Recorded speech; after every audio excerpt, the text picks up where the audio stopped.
Bilangan pasal 13 ayatnya yang ke-30. Bilangan pasal 13 ayatnya yang ke-30. Bapak Ibu Saudara sekalian, saya baca, bisa atau sama-sama kita membacanya Bapak Ibu. Kalau tidak keberatan, saya undang kita waktu berdiri. Kita biasakan berdiri dulu berdiri Bapak Ibu. Kita baca dalam hitungan yang ketiga. Bilangan 13 ayat 30. 1, 2, 3. Kemudian Kaleb mencoba menenteramkan hati bangsa itu di hadapan Usaf. Katanya, tidak, kita akan maju dan menduduki negeri itu sebab kita pasti akan mengalahkannya. Puji Tuhan, silakan duduk Bapak Ibu Saudara sekalian. Bapak Ibu, saya memberikan judul firman Tuhan, berkatalah positif. Sekali lagi, berkatalah positif. Ada dua hal yang memang tidak boleh hilang di dalam diri manusia. Positif dan negatif. Dua-duanya tetap harus ada. Harus ada. Sama dengan tali wayar. Tali wayar ini, Bapak Ibu, bahwa ada dua di situ, negatif dan positif. Kalau hanya positif maka tidak akan menyala, dan kalau hanya negatif juga adalah tidak akan pernah menyala. Harus dua, Bapak Ibu Saudara sekalian. Tapi saya tidak di situ, tapi saya akan kembali kepada firman Allah bahwa berkatalah positif. Positif artinya membiasakan diri untuk mengungkapkan kata-kata yang baik, kata-kata yang membangun, kata-kata yang jujur, kata-kata yang bermanfaat, atau bisa dikatakan menjaga lisan dari perkataan kecil, fitnah, atau hal-hal yang tidak berguna, atau dalam konteks yang lebih luas dipakai dengan praktik adalah memilih kata-kata membangun atau optimis, atau kata mendukung dan memberanikan diri sendiri maupun orang lain. Itu yang disebut dengan kata-kata positif. Kata-kata positif, Bapak Ibu, kata-kata yang membangun, kata-kata yang memotivasi, kata-kata yang mendorong, kata-kata yang memberi semangat, atau kata-kata yang optimisme, Bapak Ibu. Itu yang disebut dengan positif. Kita melihat Bapak Ibu Saudara, di kisah ini adalah kalau kita perhatikan mulai dari pasal 1 sampai pasal 16 bahwa ada 12 pengintai. Ada 12 pengintai disuruh Musa untuk mengintai tanah Kanaan. Kalian lihat dulu sebelum kita sampai di sana, kalian lihat dulu bagaimana keadaan orang yang ada di tanah Kanaan.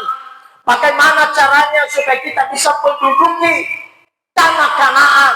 Lalu setelah mereka sampai di sana 12 orang, setelah mereka sampai di sana mereka diteliti demi teliti, mereka menjadi mata-mata, menjadi pengintai di sana Bapak Ibu Saudara. Bahkan yang disebut dengan sekarang ada intelligence. Mereka sampai di sana, maka melihat, setelah mereka melihat dan mereka pulang kepada orang Israel. Dan ketika mereka pulang kepada orang Israel, Bapak Ibu Saudara, bahwa ke-10 orang berkata bahwa ayatnya sebelumnya ke-10 orang, Musa, kita tidak bisa mengalahkan. Mereka menyerukan kepada orang Israel, kita tidak bisa mengalahkan mereka. Mereka adalah orang enak, orang Amoris, orang Yebus. Bahkan mereka tinggi-tinggi. Kita ini di mata mereka seperti belalang. Seperti belalang, tidak mungkin kita mengalahkan mereka. Sehingga hati bangsa Israel, Bapak Saudara, hancur hati mereka, gelisah hati mereka, marah mereka kepada Musa dan Harun, Bapak Saudara. Sehingga ayat 14 berkata, Bapak Ibu, ayat 2, ayat 14 mulai ayat 2, Bapak Saudara, mereka marah kepada Musa dan Harun, dan mereka mengangkat pemimpin yang baru bagi mereka untuk mereka kembali ke tanah Mesir. Mundur Bapak Ibu. Amin. Mundur, mundur saudara. Orang yang mundur Bapak Ibu adalah orang yang tidak layak di hadapan Allah. Coba tayangkan Injil Yohanes pasal 6 ayatnya yang ke-66. Zaman Yesus juga banyak murid mundur. Udah Yesus pun itu.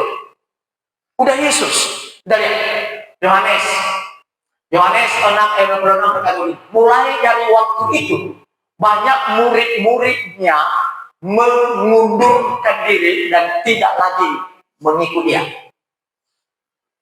Tidak secara kebetulan bahwa ayat ini ada 6. Ada 3 kali 6 ya maksud saya. Ada 3 kali 6. Angka 6 ini adalah angka binatang. Dalam kitab Wahyu bahwa antikristus itu 6. Mereka mengundurkan diri, Bapak Saudara. Ini zaman Yesus. Dan pada saat ini juga penyintai ini mereka menyerukan. Kita tidak bisa mengalahkan mereka. Hebat mereka, kuat mereka. Orangnya besar-besar. Apalagi kita kecil, seperti belalang. Tidak bisa duduk di sana. Sampai mereka memberontak marah kepada Musa. Coba tayangkan di Bilangan pasal yang ke-14. Mulai ayat 2. Kita lihat di situ bahwa mereka marah kepada Musa. Lihat di sini. Bersungguh-sungguhlah semua orang Israel kepada Musa dan Harun. Dan segenap umat itu berkata kepada mereka, sekiranya kami mati di tanah Mesir atau di padang gurun ini. Terus ayat 3. Mengapakah Tuhan membawa kami ke negeri ini supaya kami tewas oleh perang dan istri serta anak-anak kami menjadi tawanan? Bukankah lebih baik kami pulang ke Mesir? Bayangkan. Terus ayat 4. Dan mereka berkata seorang kepada yang lain, baiklah kita mengangkat seorang pemimpin lalu pulang ke Mesir. Mundur, Bapak Saudara. Sudah sampai di perjalanan mereka mundur. Mereka mundur dan tidak lagi taat kepada Musa, tidak lagi marah mereka kepada Musa. Seluruh bangsa itu, mereka berkata kepada Musa, Musa, kenapa engkau membiarkan kami mati di padang gurun ini? Kenapa engkau membiarkan kami mati di perang? Di mata perang ketika kita akan memasuki tanah Kanaan. Tetapi kita melihat Bapak Ibu Saudara sekalian bahwa berdirilah Kaleb dan Yosua dan Kaleb menyerukan Bapak Saudara, dikatakan sih mencoba menenteramkan,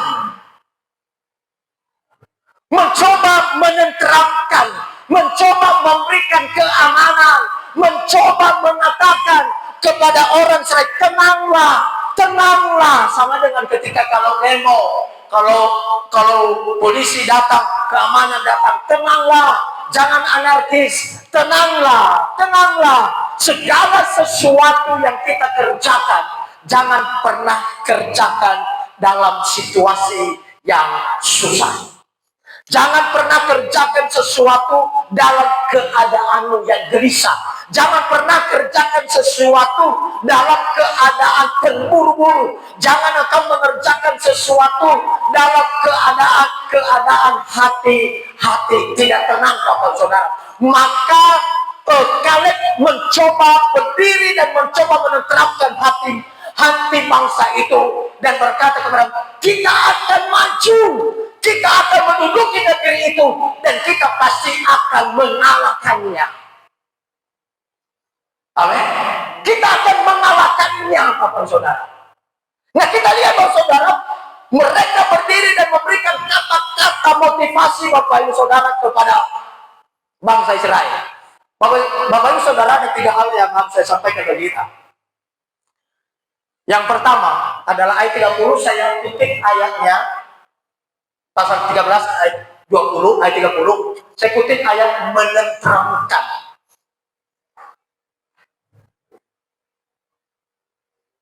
Amin. Menenteramkan. Menenteramkan ini Bapak Saudara adalah menjadikan tenang, aman, damai, atau tentram, atau tentang hati, pikiran, perasaan, atau situasi. Kata kerja berasal dari kata dasar Tentram yang berarti aman, tidak gelisah atau tidak rusuh, sehingga menenteramkan bermakna memberikan rasa aman dan menyejukkan hati orang. Itu yang disebut dengan menenteramkan. Nah, Kaleb berdiri dan memberikan kata-kata yang menenteramkan.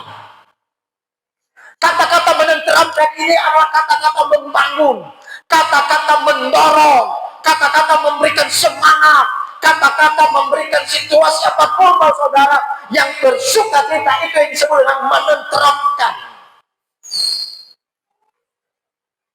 Amin.